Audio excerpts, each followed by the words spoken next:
In 1965, I was sent to Vietnam as an advisor to a Vietnamese infantry unit. After a short period of time there, I stepped on a mine. I woke up in the Philippine Islands in Clark Air Force Base. I was paralyzed from the waist down. I was declared never to walk again. The doctors were initiating my medical discharge papers. But at night, I would slip out of bed and crawl to a wall, using my elbows and my chin. My back would just be killing me. I'd be crying. But I'd get to the wall, and I'd set myself against the wall, and I'd back myself up against the wall, and I'd stand there like Elijah the Indian. I'd stand there and move my toes, right and left, right. Every single chance. And I wanted to walk. I wanted to go back to Vietnam. Because I remember when I was taught in jump school, our old master sergeant would tell me, Benavides, quitters never win and winners never quit. What are you? I'm a winner. My leader would tell me, faith, determination, and a positive attitude. A positive attitude will carry you further than ability. You can do it, Benavides. You can do it. I never forgot those 3 words. Never. So there I was at night. Slip out of bed. The nurses would catch me sometimes. They would chew me out, give me a pill, sleeping pill, put me to sleep. They would tell the doctors in the morning.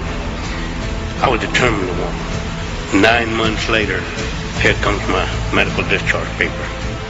And I told the doctor, Doctor, look what I can do. He said, Sergeant, I'm sorry. Even if you can stand up, you'll never be able to walk.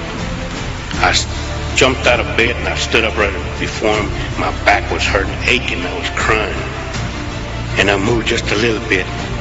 Doctor said, Benavides, if you walked out of this room, I'll tear the papers up. I walked out of that ward at Beach Pavilion. I started my therapy again, running 5 or 10 miles a day, doing 50, 100 push-ups. And I made 3 parachute jumps in one day. I was ready to go back to Vietnam, physically and mentally ready to go back. In 1968, the latter part of April, I was inserted, my buddy and I, to gather intelligence information behind enemy lines.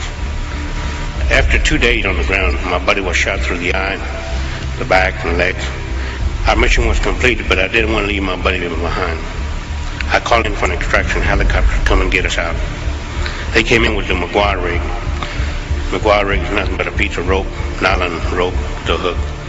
We hooked on, the enemy was firing at us. We pulled up, going up through the canopy of the jungle. Our rope started to twist and rub. You know, nylon, it burns when it rubs.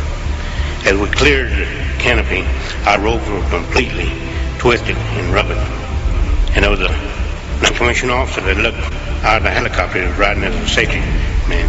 And when he saw those 2 ropes burning, he immediately tied himself with a piece of rope around his waist, and he pulled himself out of the helicopter and separated them. That's dedication. That's love of fellow man and country. I'll never forget that man.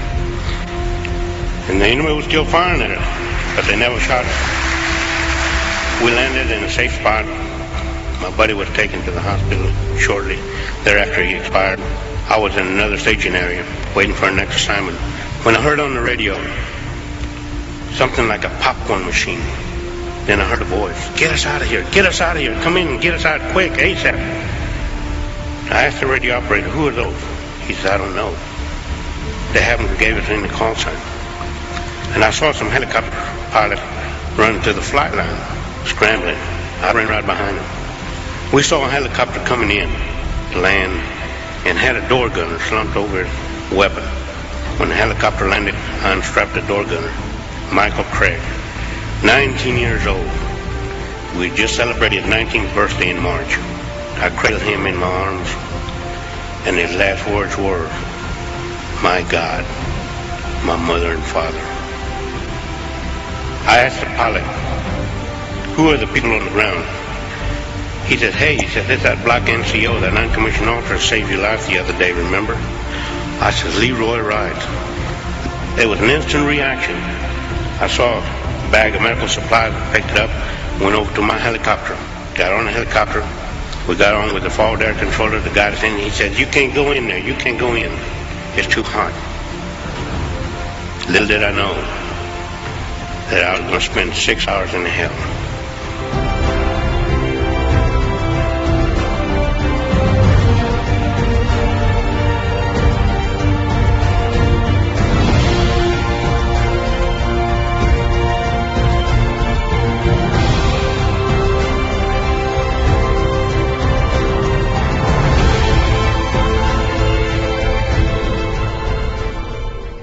I was hitting the mouth with the butt of the weapon. My jaws were locked. After my last return back to the helicopter, I was holding my intestines in my hand. We lifted up. The helicopter had over its payload. Blood was flowing on both sides of the helicopter. When we landed, it locked me in our staging area. And it started unloading. It started identifying the bodies. And they were putting us in body bags. And I remember that my feet had been lifted and I was inserted into the body bag and I could hear that zipper coming up and I thought, oh my God, no.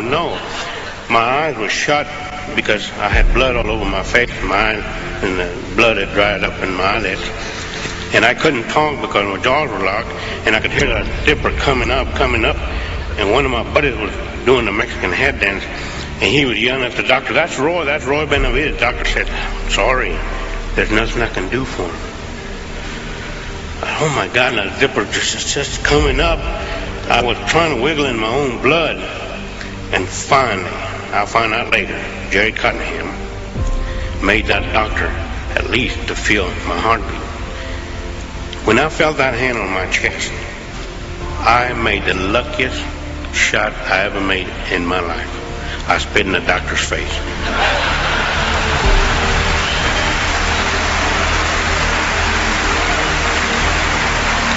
So the doctor said, I think he'll make it.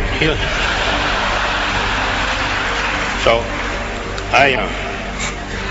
I was cleaned up, put in a helicopter, alongside with my buddy, one of the guys that I had saved. We got airborne, and I just said to myself, hold on, buddy, just hold on. We're going to get some medical attention. And his grip tightened up on me. And then he let go. I thought, oh God, why do you put me through this test? Why? You helped me get these men out, save them, save this material, and now you take them away from me. Why? And I was crying, I was moving so much that the co-pilot, he happened to look back and he thought that I was gasping for air, so he gets out of his seat, get his bayonet out, and he's going to do a track on me, and I'm about to kick him out of the helicopter. That's just too much for one day.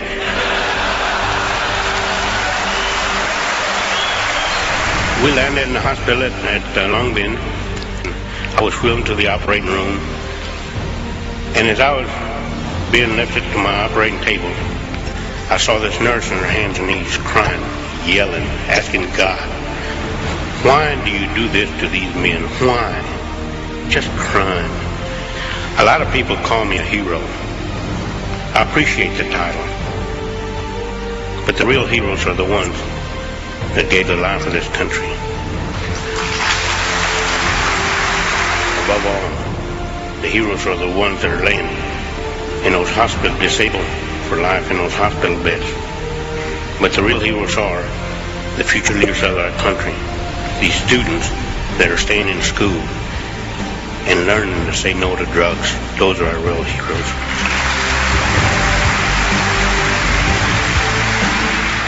You know, there's a saying among us veterans, for those that had fought for it, life has a special flavor. The protected will never know. You have never lived till you almost died. And it is us veterans that pray for peace, most of all, especially the wounded, because we have to suffer the wounds of war. I'm asked hundreds of times, would you do it over again? In my 25 years in the military, I feel like I've been overpaid for the service to my country.